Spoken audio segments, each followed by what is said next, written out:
Okay, morning everyone. Let's get started. So first, we will release the final project report due. It was set to be the Friday of the examining week. I believe it's December 13th. Please follow our course policy and documents. If you are unclear about that, you can look at the course website. There's a one page said the course project report, right? We do want to see a few items in your project report, and just structure your report in that way.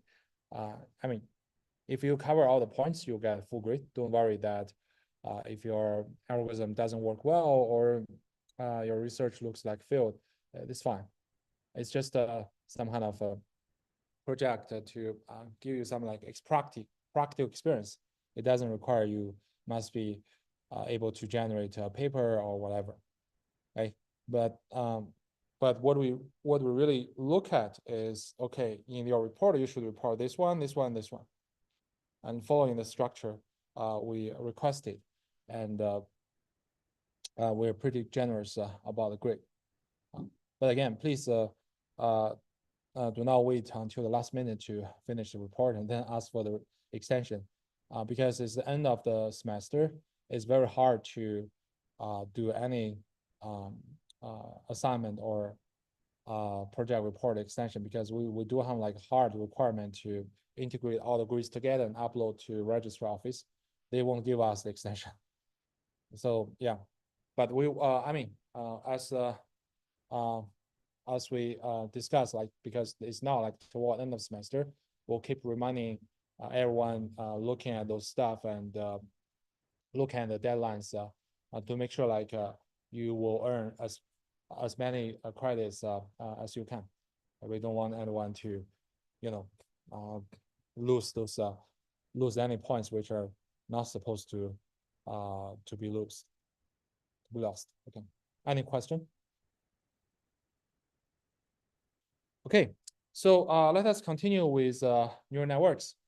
So in the last lecture, we introduced the definition of neural network, right? Basically, neural network is a particular graph, particular type of composite function, which can be represented by a graph, right? So you can view it as a directed acyclic graph, where the neural network is partitioned into layers by layers, right? At the bottom layer, it is the input features. And then every layer, you have a set of neurons or nodes, which are computed based upon all the neurons in the previous layer, right? Then once you computed all the neurons in the current layer, you're going to use them to compute the neurons in the next layer. Just compute it layer by layer until you reach the alpha layer. The alpha layer will generate the prediction. That's it, right? Then we'll talk about how this computation process, which is called the forward pass, right? Then we come to the point, right? So how do we conduct training? So the training of neural network follows the same framework as support back machines as the perception, right? They're just a stochastic gradient descent framework. Like if we have a neural network, meaning that we have specified structures, activation functions, and neural network weights, we can make a prediction from the input, which is called forward pass, right? And if we have a true label for the input, right, then we can define loss function for that example, right, which is calculate what's the difference between the neural network prediction and the ground truth label, and then we, based upon that, to design some kind of loss. And then if we can take the derivative of the loss with respect to each neural network weights, we can take the gradient. And we can use this gradient to update the neural network parameters. And we shove them into this like stochastic gradient descent framework. So this is the basic idea of training neural network. So any questions so far? Okay, we're on the same page, right? As we mentioned in the last lecture, the bottleneck, or the most challenging part of neural network training is not from what kind of stochastic gradient descent you want to use, how do you schedule the learning rate, The K comes from how do you efficiently compute the gradient. Even this is a stochastic gradient, which is just over a random sample.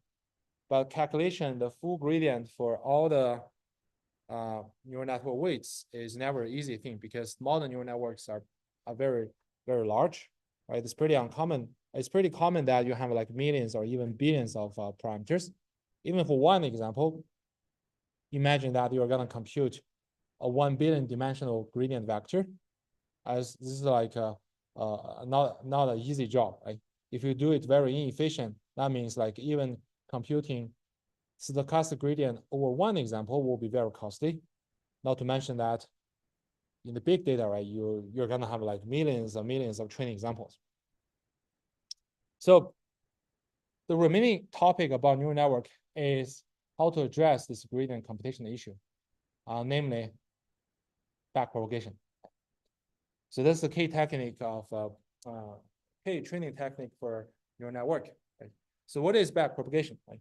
To discuss about it, we need to start to review chain rules. Chain rules are what you have learned through calculus 1, right? So what is chain rule? Chain rule essentially is just the rule to compute the derivative for composite functions. So let us review the chain rule together, right? So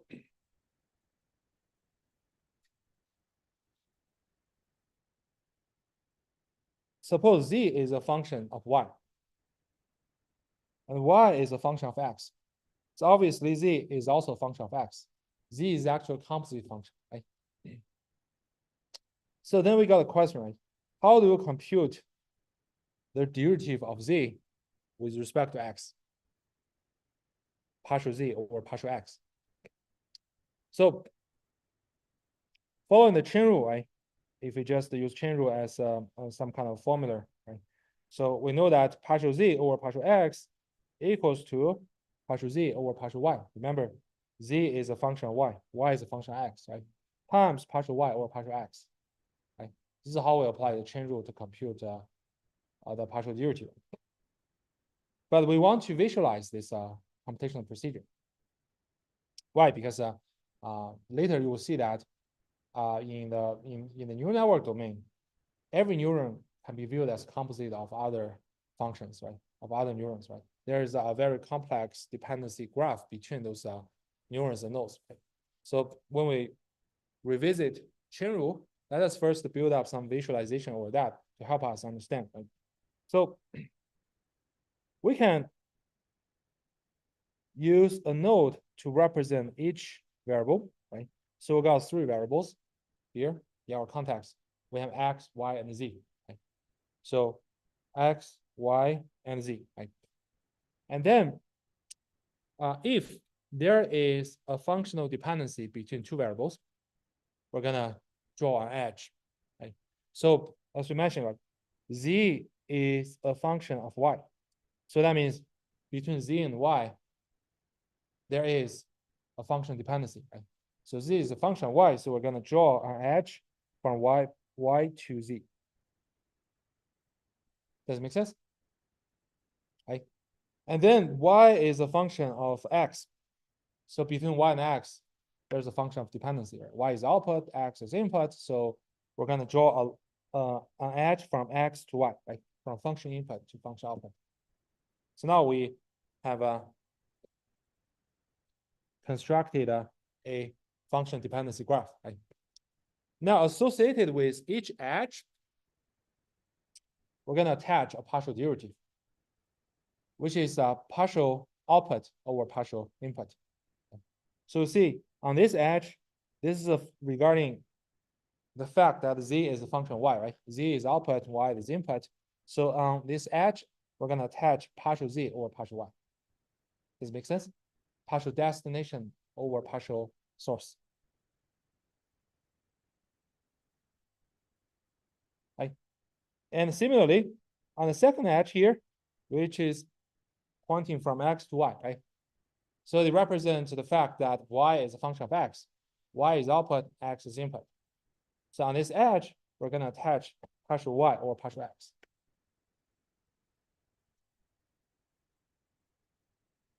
again, we can simply view this, okay, on this edge, we're gonna compute and preserve a result, which is partial destination of the edge or partial source of the edge.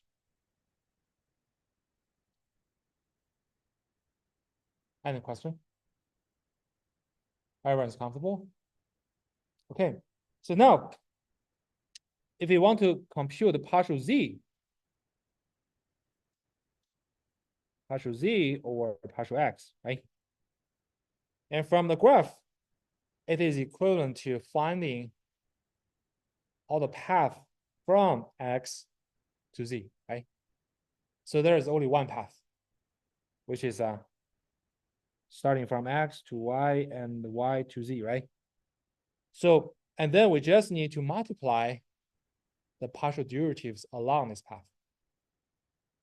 So the partial derivatives along this path would be partial z over partial y times partial y over partial x. That's how we get partial z over partial x. Any question? Yeah, let me repeat, right? So from graph representation view, right? If we want to compute the partial derivative of one node with respect to partial derivative of another node, what we need is just to find out all the paths from the source node to the destination node, right? So in this case, we got only one path, this green path, right? And then we multiply the partial derivatives along this path. We got the results for this path. What if we got multiple paths? Suppose I have another two paths. How should we compute partial z or partial x?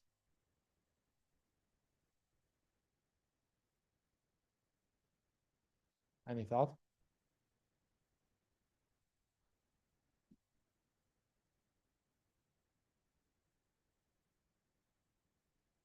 We just compute, we just multiply all the partial derivative along each path and add them together, right?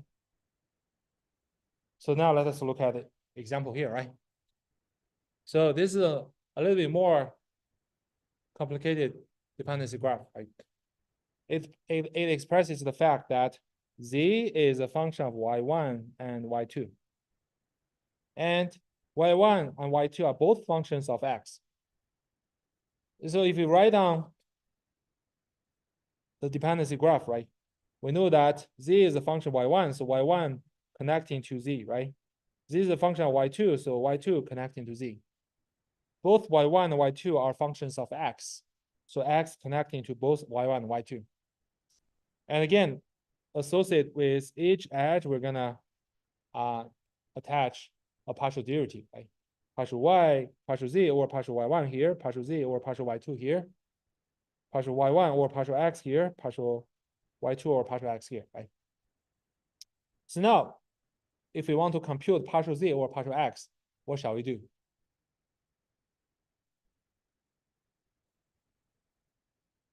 Any thought? Yes, exactly, right? So we just look at how many paths do we have from x to z? Two paths, right? So one is on the left, the other is on the right, right? So on each path, we're gonna multiply the partial derivative along the path, right? So on the left, it will be partial z over partial y1 times partial y1 over partial x, right? So the result for the path one, right? And on the right, we multiply all the partial derivatives along that right path will be partial z over partial y2 over partial x, right?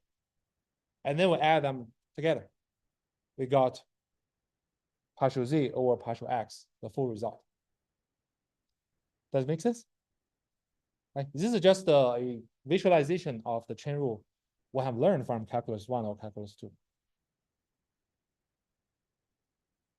But it's really important for us to understand what is underlying backpropagation, because this is essentially leverage the dependency graph and smartly execute chain rule. Okay, any question?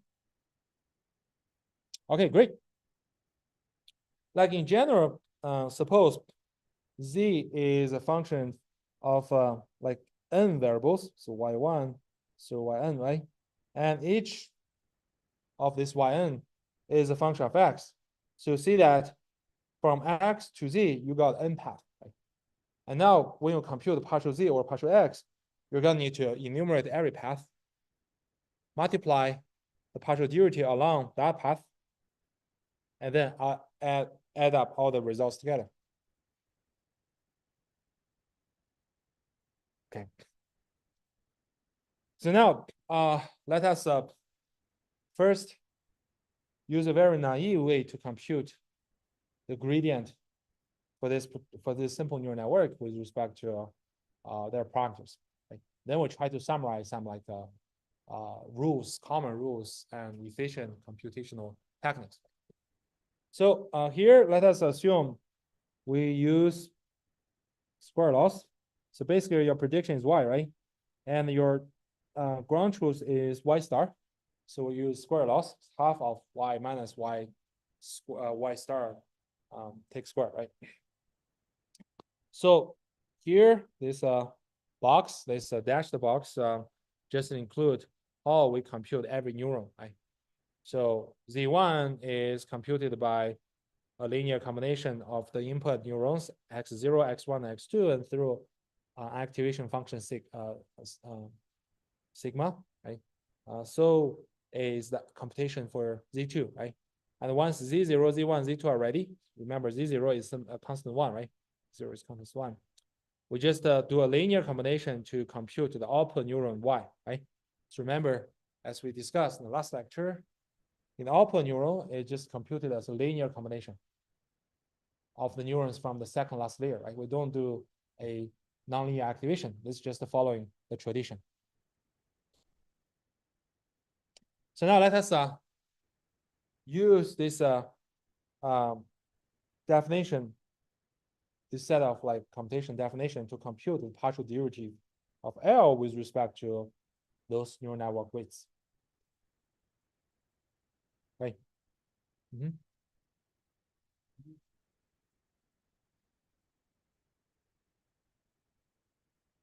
Z1 and Z2. Z1 and Z2 is computed here. How do we compute Z1 and Z2? So you first do a linear combination of x0, x1, x2, and then apply a sigmoid, not sigmoid, activation function sigma here. Yeah. So this is sigma, this is sigma, right? So this is like a linear combination, right? This is a linear combination, right? So remember, x0 is constant 1. So it didn't explicitly write it out. Any question? Okay. So our goal is to compute the partial derivative of the loss with respect to every edge weight. Right? So edge weights like consist of all neural network parameters. Right? So we got the edge weights here, right? Here, here, here, here, here, and so on, right? So we can summarize them as the partial derivative with respect to the edge weights between the second last layer and the last layer, right? Which is our WIJ, right? This all target layer is output layer, right? And also the partial derivative with respect to edge weights between the input layer and the first layer, which are edge weights among those edges, right? Which is WIJ, and the target layer is hidden layer H. So we're gonna apply the chain rule, simply apply the chain rule to compute the gradient. So let us look at the first one, this edge, and which is denoted as W010. Why it is W010? Remember our notation definition.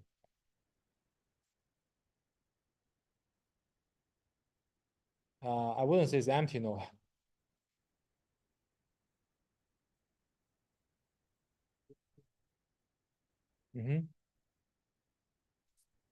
Yeah, yeah. Remember, okay, let us like refresh our mind about the notation definition, right? So we index every weight, right, by subscripts and superscript, right? Two subscripts, right? Source node and the destination node. And subscript is a destination layer, right? So if you look at this source node, the index is 0, right? And destination node, the index is 1, right? Remember, we always use 1 to index the output neuron, right? So that's why it's W01 in the subscript, right? In the superscript just index the target layer. So target layer is output layer, so that's why you see O here. And similarly, to look at here, right? The source node is 2, right? And the target or destination node is 1, so it's W21. And the target layer is output layer, so that's W21O. Okay.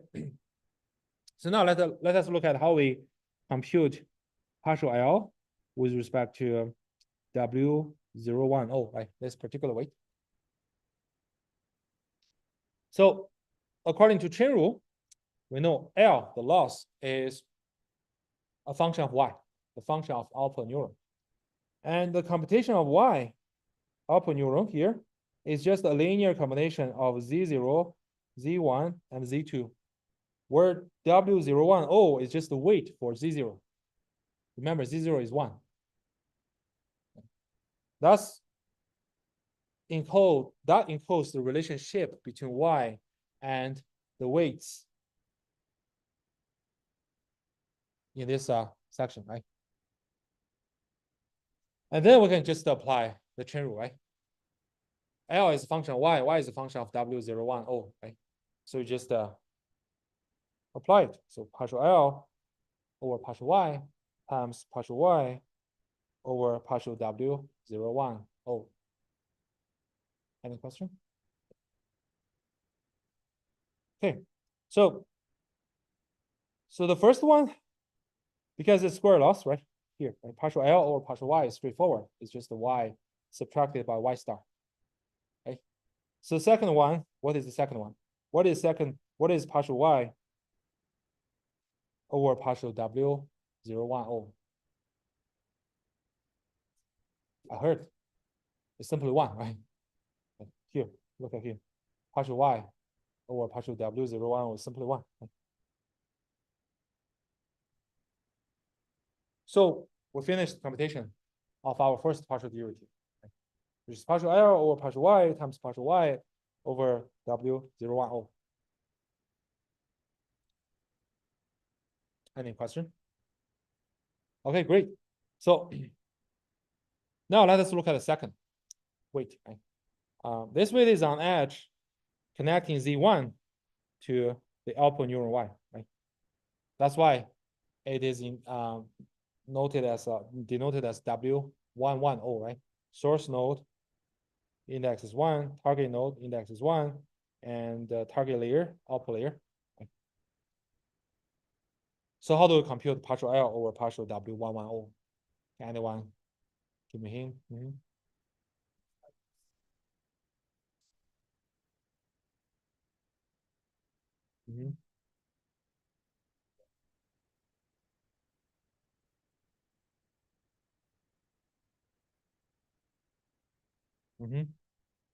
Yeah, exactly, right? We just apply the chain rule again, right? So to apply chain rule, again, we're gonna first compute the partial L over partial Y, right? And then partial Y over partial W110 is here, right? So but here there's a little bit of observation. We find that actually computing partial L over partial W1010 and computing partial L over partial W110, they kind of share some intermediate results. this result actually is partial L over partial Y. Right? So this guy is computed again. And then a natural question, a natural idea will be, why not we just catch the result, right? And so when I compute,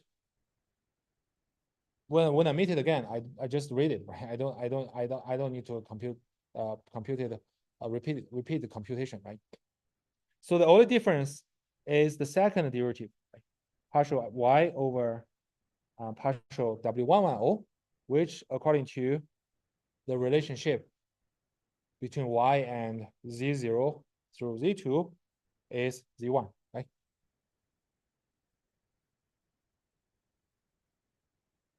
Okay. So although this process looks like really straightforward, right? One takeaway from this computation, right, this manual derivation, is that we found some like a common terms in computing those partial derivatives, right? So natural idea would be, okay, we're going to catch those common terms, common results to speed up. Okay, let us proceed. So let us try to compute partial L with respect to this guy. This weight is on the edge connecting X2 and Z2. Right? So one layer below. This is W2 to H. Okay, so now can anyone summarize how do we compute this? What is partial L or partial W2 to H?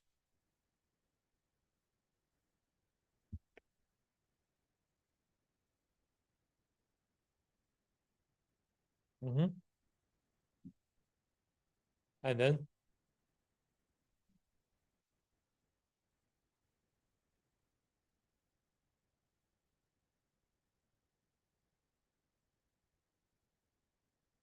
well, actually, we only need with respect to W2 to H, right?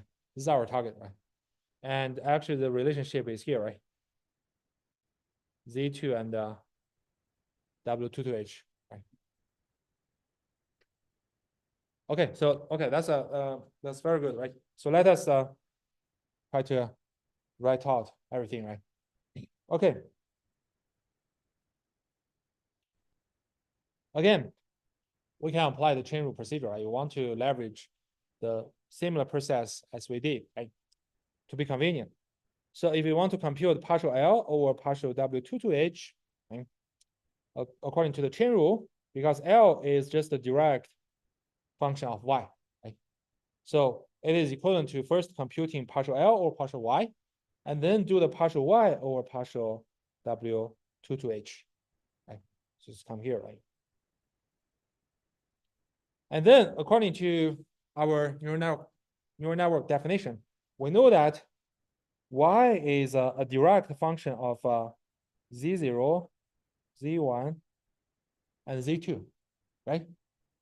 According to the chain rule we just reviewed, partial Y over partial W2 to H should be this guy, right? Partial Y over partial Z0 times partial Z0 over partial W2 to H, right? And then partial Y over partial Z1 times partial Z1 over partial W2 to H plus partial Y over partial Z2 and partial Z2 over partial W2 to H. Does it make sense? Any question? Okay, so but there's a key observation, right? So what is partial Z0 or partial W2 to H? And what is partial Z1 or partial W2 to H?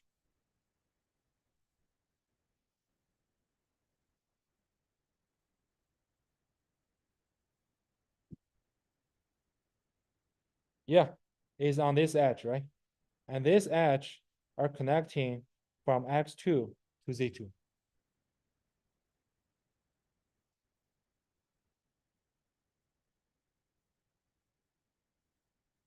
Why?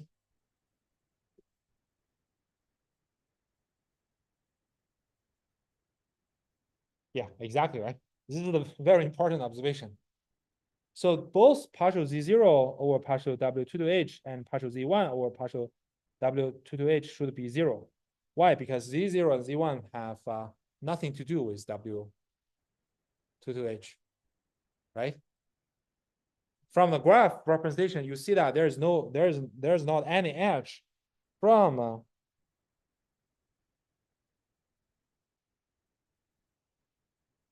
there's not any edge from X2 to Z0 and Z1. Or in other words, like X2, there's no edge from Z0 to X2, but X2 depends on X1, Z1 depends on X2, but it's on a different edge weight, right? So in other words, W22H is independent of Z0 and Z1. That's why the first two terms are simply 0. Okay. The answer is 0 because Z0 and Z1 do not depend on W22H. And then our result will become here, right? It is partial L over partial Y, and then partial Y over partial Z2, and partial Z2 over W22H. Any questions so far?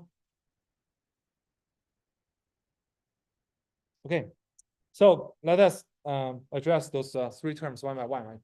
The first term, partial L over partial Y, we have already computed, right? We know it is easy. We have catch it. We just read out the result, which is Y minus Y star, right? The second term, partial Y over partial Z2, what's that?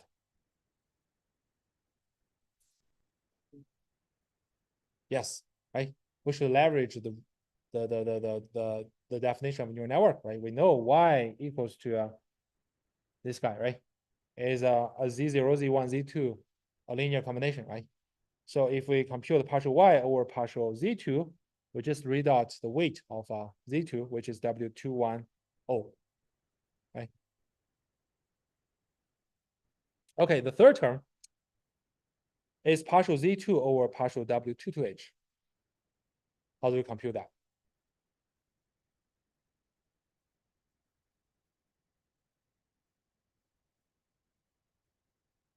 Any thought?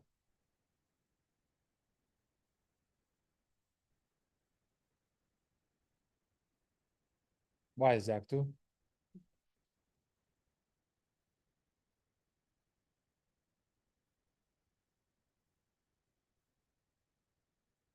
But we have to realize that Z2 is actually an activation function over the linear combination of X1, X0, X1, X2, right? So there's a little bit more steps, right? Remember, this is we need to look at the definition of neural network, right? How do we compute each neuron? So Z2 is a hidden neuron, right? The computation is that, okay, we're gonna first do a linear combination of the input neurons which connect to Z2, right? And then apply an activation function. The activation function is here, is sigma, right? So again, we apply the chain rule to do this, right? So if we define the input to sigma, which is just linear combination of x0, 1, 2, right? As S, right?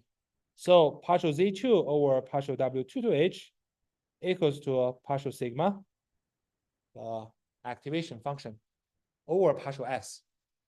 And then partial S over partial W22H, right?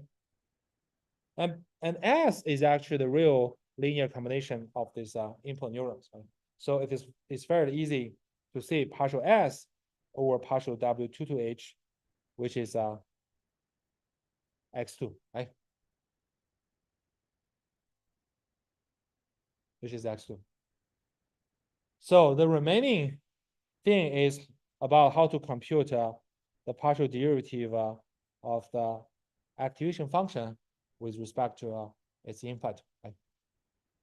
But that will depend on which particular activation function you're going to use, right? if we're using this guy, right, it's max 0 and S, which is called ReLU.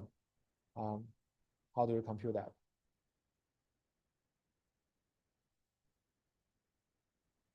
How do we compute the partial sigma over partial S?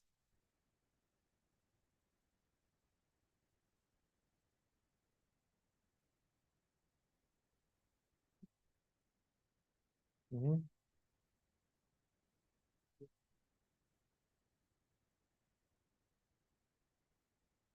Yeah, it's something like this, right?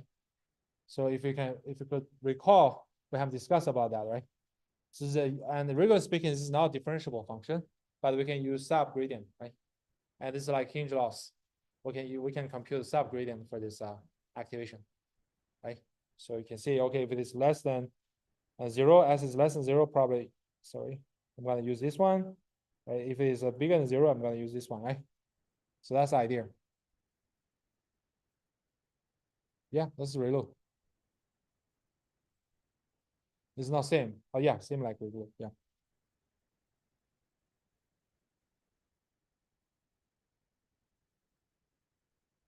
And here we want to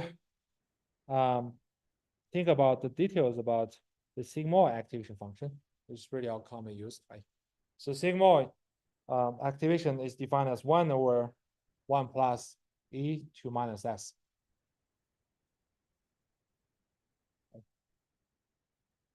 So let us consider this guy, right?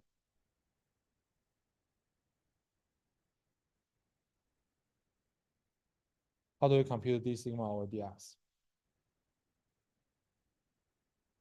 So let us do a little bit calculus 1 practice and find some interesting results for this. So d sigma over ds, right? If it is sigmoid function, we just apply the rule, right? So it's gonna be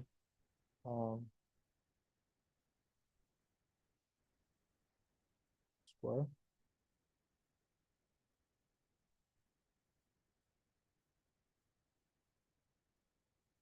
So let us write it as like 1 minus e to the minus 1, right?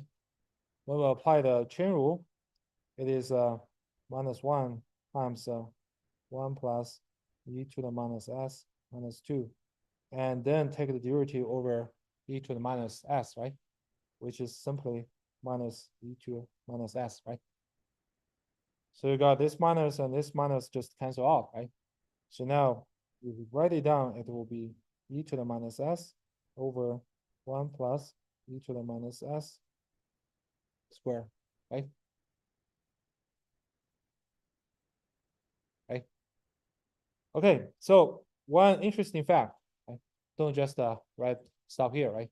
So let us rewrite it this way. This guy actually is 1 over 1 plus e to the minus s plus e to the minus s over 1 plus e to the minus s. Do you agree? Right. So this guy is sigma s. Right. And how about this guy? This is 1 minus sigma s. Right.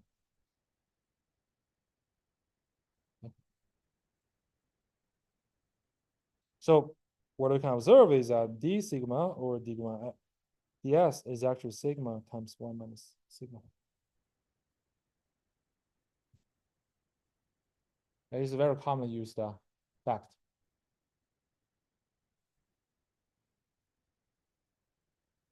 And hopefully when you implement your sigmoid-based neural network, you're going to leverage this fact to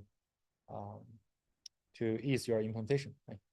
Not just apply this, right? Okay, so then we just substitute those results back, right? So see that partial z2 over partial w22h is partial sigma over partial s, and partial s over partial w22h, which is simply x2, right? And which is here, right? And eventually we got our results through the chain rule. Partial L over partial W22H, partial L over partial Y is here, partial Y over partial Z2 is here, which are copied here. And then the last one is partial Z2 or partial W22H. Right.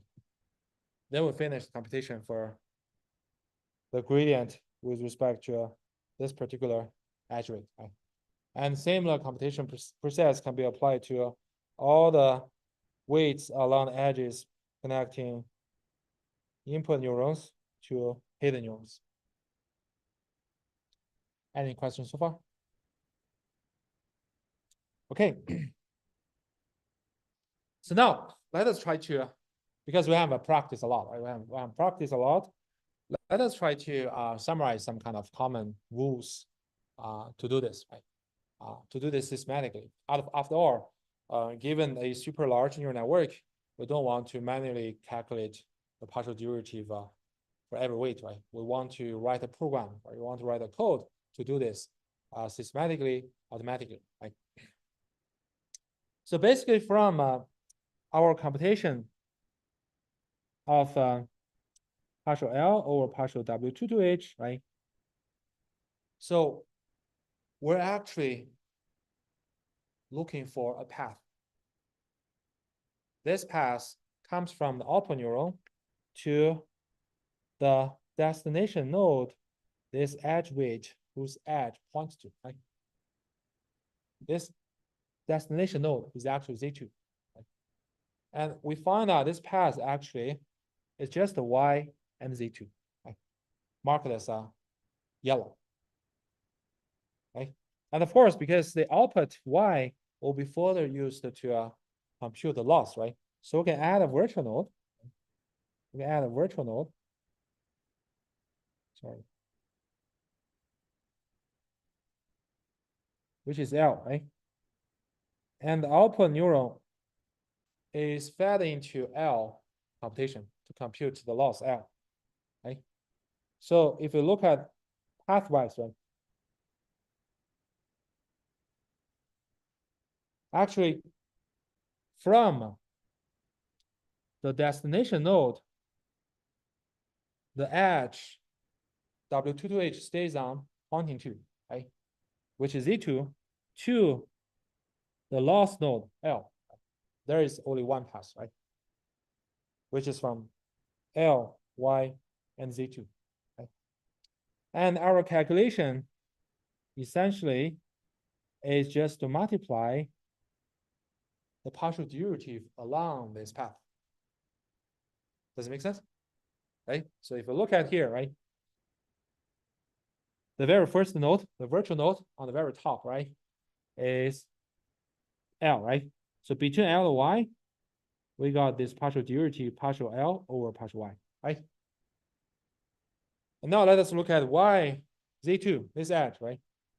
The partial derivative along this edge is partial Y over partial Z2. Sorry. Right? So just multiply the partial derivative along this path, which is partial L over partial Y over partial Z2. And eventually, we'll multiply this with partial Z2 over the weight on the edge who connects to Z2. Does it make sense? Right? Now it connects to our graph visualization of the chain rule, right? If you want to compute the partial derivative between any variables in your function dependency graph, you're gonna try to enumerate all the paths connecting these two nodes, right? Multiply the partial derivative along each path and add them together. And in this case, between Z2 and L, there's only one path. So you don't need to add them together, right? You just multiply the partial derivative along this path. And after that, because Z2 is the direct function of W22H, you're gonna still multiply partial Z2 over partial W22H. Does it make sense? Any questions so far? Before we proceed to the more general description. Okay. So in general, if we want to compute partial derivative of our loss with respect to any node, any edge weight W, M, N, H, right? That basically means this edge where WMNH stays on connects from a node indexed as M in layer H minus 1 to the node in layer H and indexed by N, right? This is where this edge weight stays on, right? So the destination node here is ZNH, right? So layer H node N. So if we want to compute this partial derivative, we're gonna draw all the path from the target node N to the output neuron Y, right? Of course, you can move one step forward, like from Y then to L. Right? That doesn't matter, right? But anyway, you're gonna draw all the paths from the destination node N to the output neuron Y. So conceptually, you can view like, okay, I got this path, I got this path, I got this path, and they all arrive at the output neuron Y, right? And then we're gonna compute the partial derivatives of partial L over partial Y, and then every partial derivative along each path, right? Then we'll multiply partial L over partial Y, and then partial derivatives along each path, and then add them together. Then multiply with partial ZNH over partial WMNH. That's the idea. That's the general idea. Yeah, let me repeat, right? So if we want to compute partial L over this particular edge weight WMNH, according to, visually speaking, right?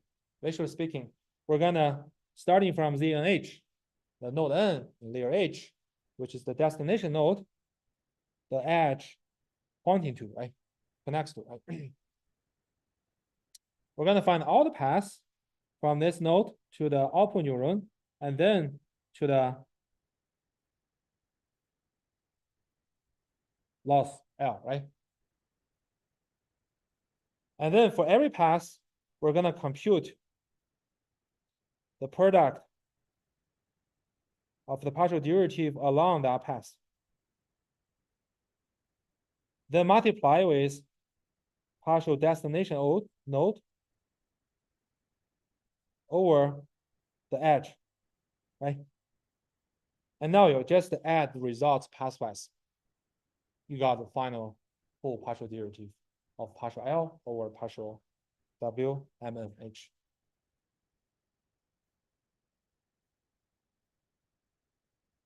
Any questions so far?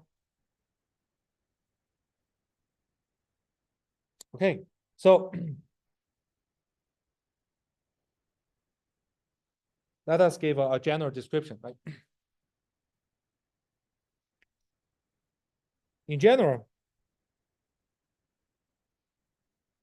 to compute each partial L over partial WMNH, right?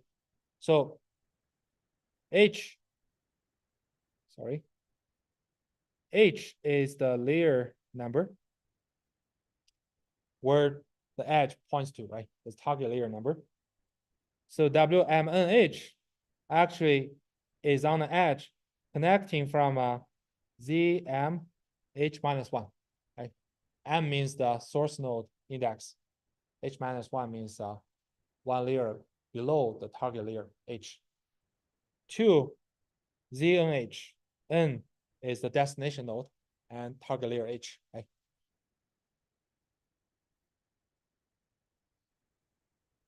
And the destination node, the output neuron is denoted as Z1T, right? If the output layer, the layer number is T.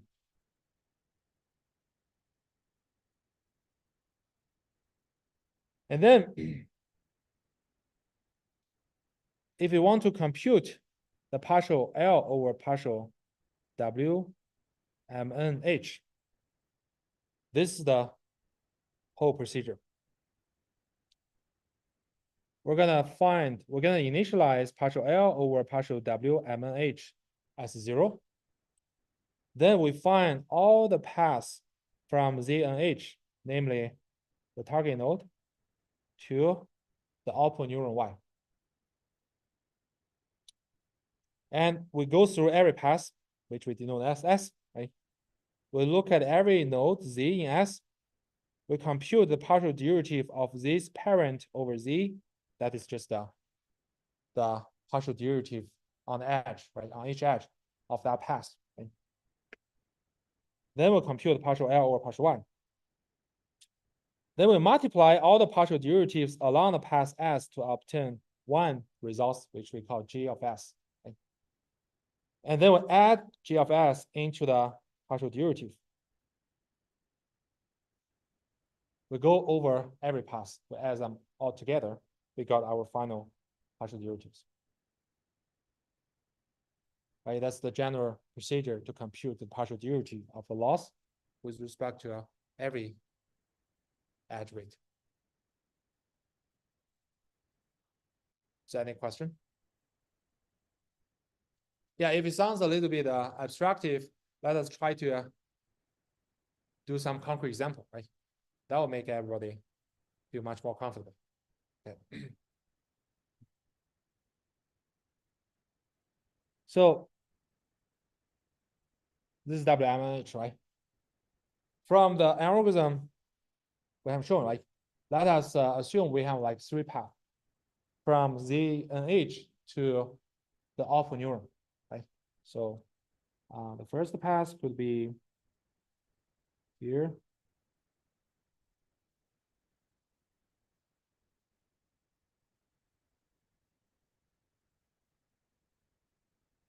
This is Y.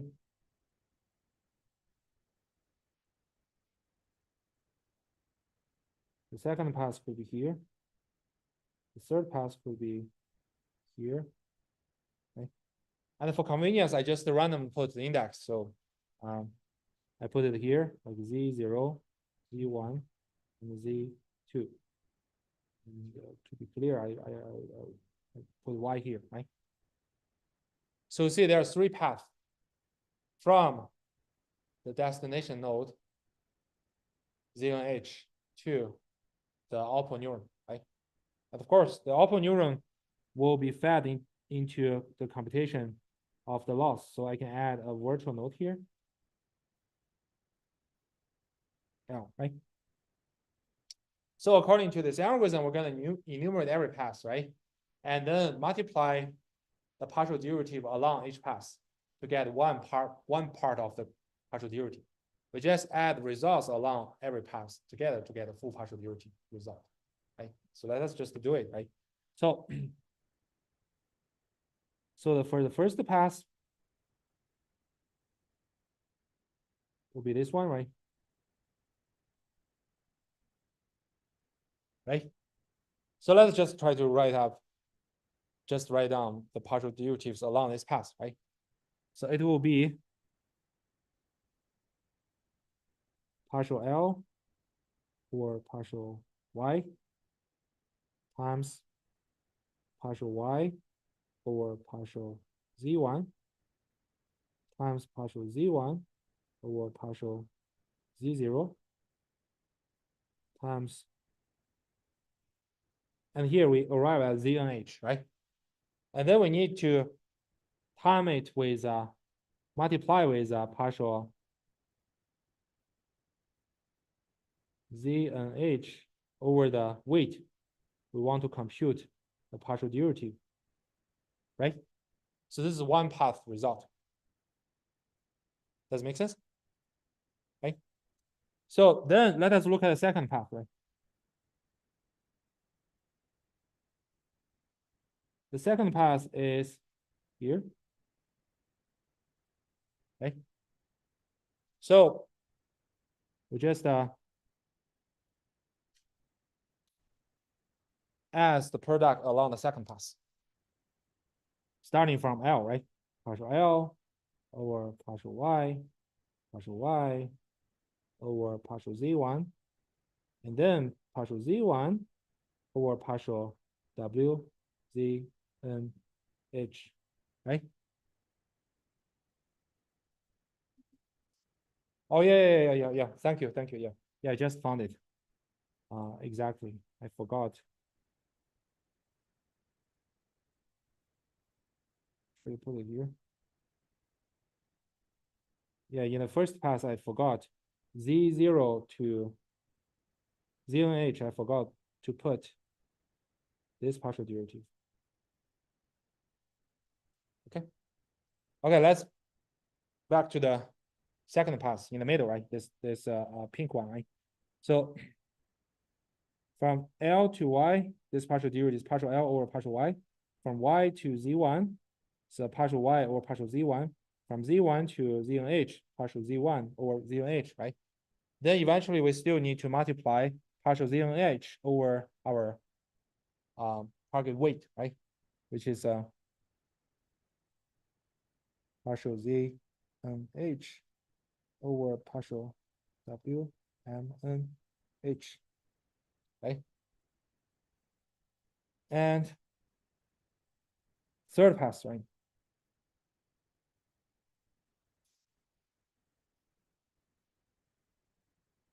Is on the right-hand side, right? So let us compute the result along that path. We just multiply the path, multiply the partial derivative along that path, which is partial L or partial Y or partial Z2 or partial Z and H. And then we also need to multiply partial Z and H over partial W and N H, right?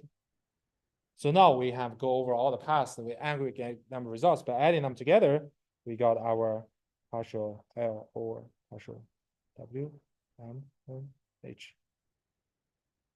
Does it make sense? Okay. Any question regarding this computation procedure? I mean, it's a little bit tedious, but it's relatively straightforward if we can visualize this chain rule computation, right? It just enumerate all the paths and then aggregate the results. Okay, let us look at a more general case, right? To strengthen our understanding about the chain rules application. Then we'll proceed to the K idea about backwardation. So let us consider a 3-layer neural network.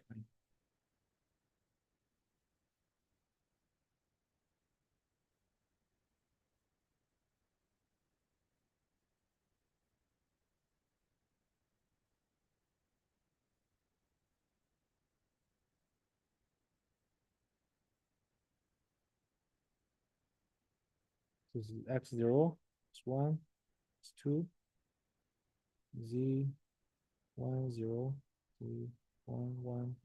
z12, z20, z21, z22, and this is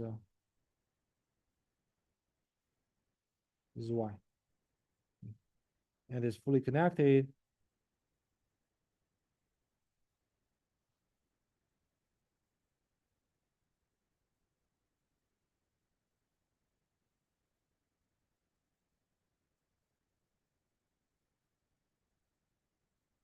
Okay, of course, this guy will eventually use to compute a loss L, right? So, sorry, I have some figure. I have some. Okay. So this one clear. I'm gonna draw Z 1, 2 here, right?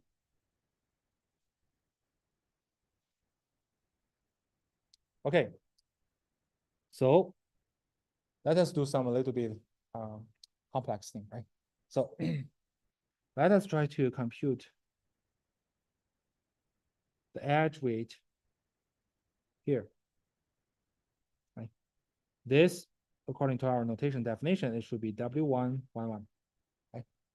So the source node X1, target node, Z1, right? Target layer 1, right? So if we want to compute partial L over partial W111, how do you do?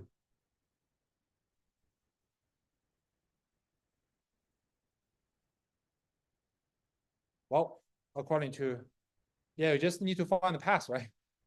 It's a little bit complicated, but this is a very simple neural network. It's far simpler than modern neural network, right? So the target node is Z11, right? To compute that, we need to find all the paths from Z11 to the top, right? To the output neuron, right? So again, that will be just 3 paths, right? Don't be bothered by other edges, right? So there are only 3 paths. First one is from here, right? Of course, you can draw the way to the loss, right? The second one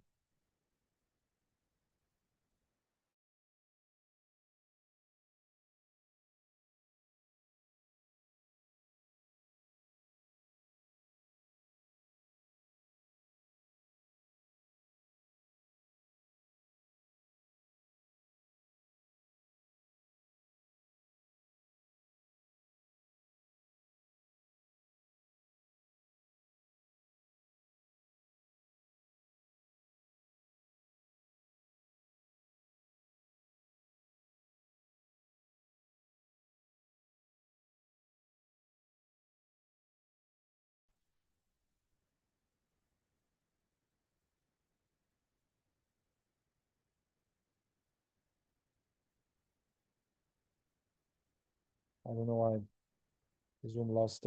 Need to restart. But anyway, um,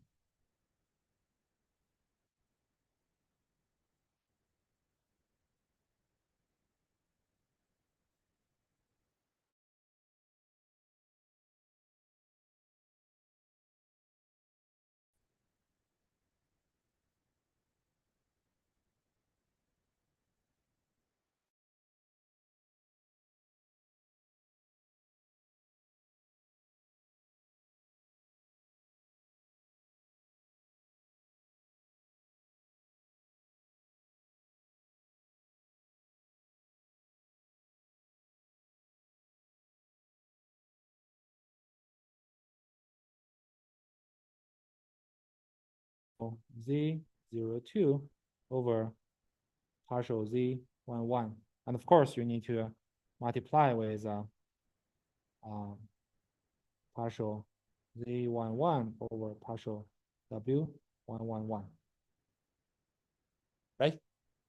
This is I mean it's quite straightforward. A little bit tedious, but quite straightforward, right? This is the first pass, right? So in the middle, right? So just write it out, which is partial L over partial Y times partial Y over partial Z12, partial Z12 over Z11. And of course, you need to multiply this guy again, right? To get a partial derivative for W111, right? So the second pass, right? How about third pass? The right hand side, right? We just do it a little bit tedious stuff, but I have to do that. I'm gonna use a nicer color to show this, right? It's partial L over partial Y times partial Y over partial Z22 times partial Z22 over partial Z11, and then we do this guy again,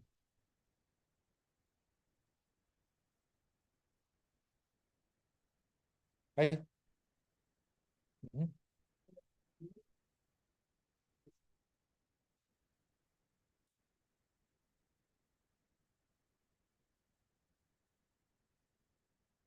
Yeah, I mean, if you look at the detail about how to compute, say, partial Z12 over partial Z11, of course, you need to consider their relationship. But actually, between the neurons, there is like a linear combination and nonlinear activation, right? Which I've already covered, right? I've already discussed, right? Yeah, because we have already discussed how to compute this, right? So we're gonna omit the details of how do you compute partial Z12 over partial Z11, this kind of stuff.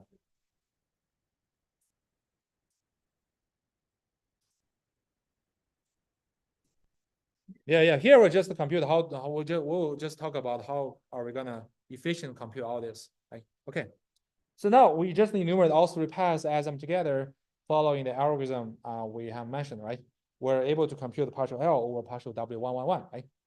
So now the key observation is here, right? We know all three paths, they share this partial Z1, partial Z111 over partial W111, right? That is actually like destination node over the target weight, right? So let's just take it out, right? So let us just take it out. And we just use a big parentheses,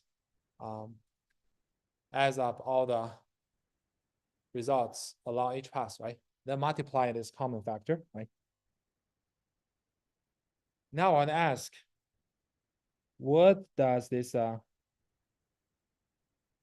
big parentheses represent?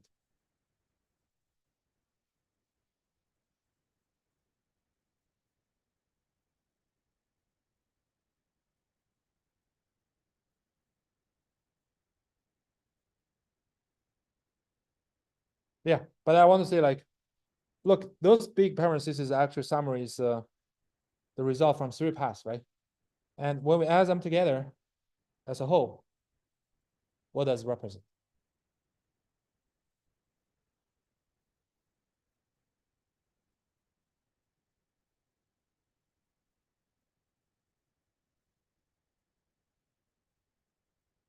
DL over D what?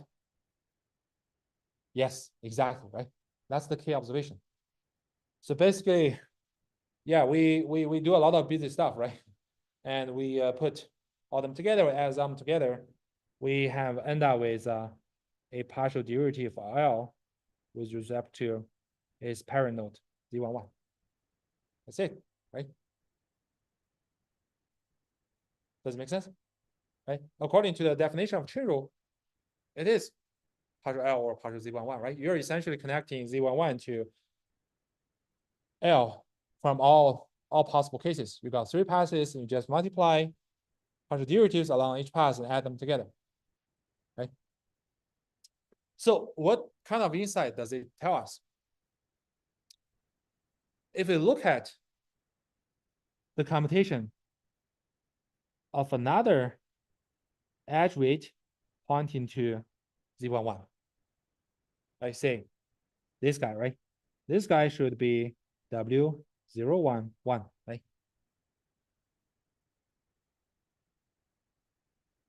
Actually, when you follow the procedure we just mentioned to compute partial L over partial W011,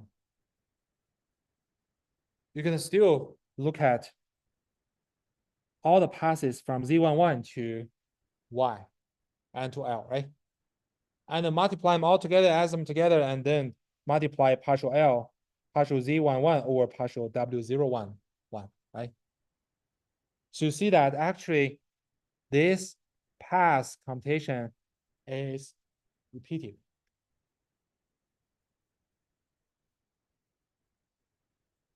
Right? In other words, partial L over partial W011 is also written as partial L over partial Z11 times partial Z11 over partial W011. Do we see it? So you see that actually, if you want to compute every edge weight, who points to the same target node, Z11. You're going to repeat the same computational procedure to find out the path from the same node all the way up to the neural and then to the loss, right? The whole things inside this parenthesis are exactly the same. In other words, they all can be reduced to computing the same thing, which is partial L or partial Z11, then times partial Z11 over the corresponding weight, right? So that means the naive computational procedure, as represented here, is a big waste of computation time because you are repeatedly computing partial L or partial Z11. Right? Obviously, there's no need to do that, right? In other words, like if you compute once, you choose just catch it, right? And when I compute W011, I just need to read out partial L over partial of its parent node, right? And then multiply with the only thing we need to compute, which is partial Z11 or partial W1, the W011, right? And similarly, if you want to compute the partial derivative for this edge weight, which is W211, right? Again, you should read out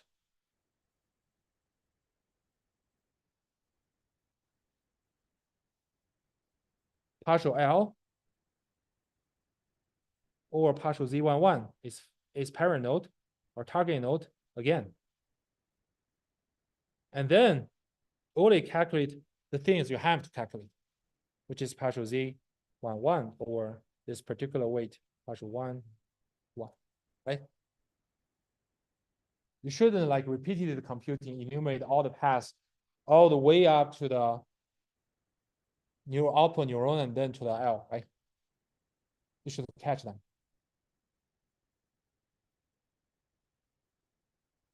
Does it make sense? Right? So then there comes a problem, right? Seems like this naive procedure to compute the partial derivative for every edge weight exists a huge amount of like duplication and waste of computational time, right? How can we organize the computational order in a way such that we never need to repeat this computation like partial L or partial N intermediate neuron in the procedure, right? How can we make sure that every time we just compute the partial L or partial H neuron just for once, and I reuse it again and again to compute the partial derivative for the subsequent associated edge weights. Right? And this process is called backpropagation. So in the next lecture on Thursday, we're going to go through this process and give you a very smart organization, which from the top layer, and namely the output layer, and back to layer in the previous layer, and then in the previous layers until the input layer.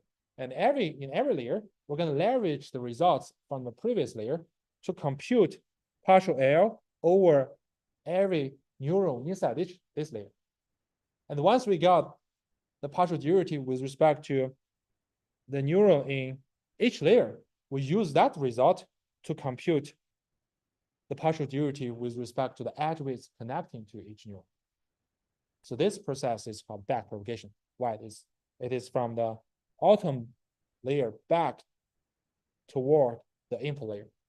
Okay, we'll talk about the details on Thursday and see you on Thursday.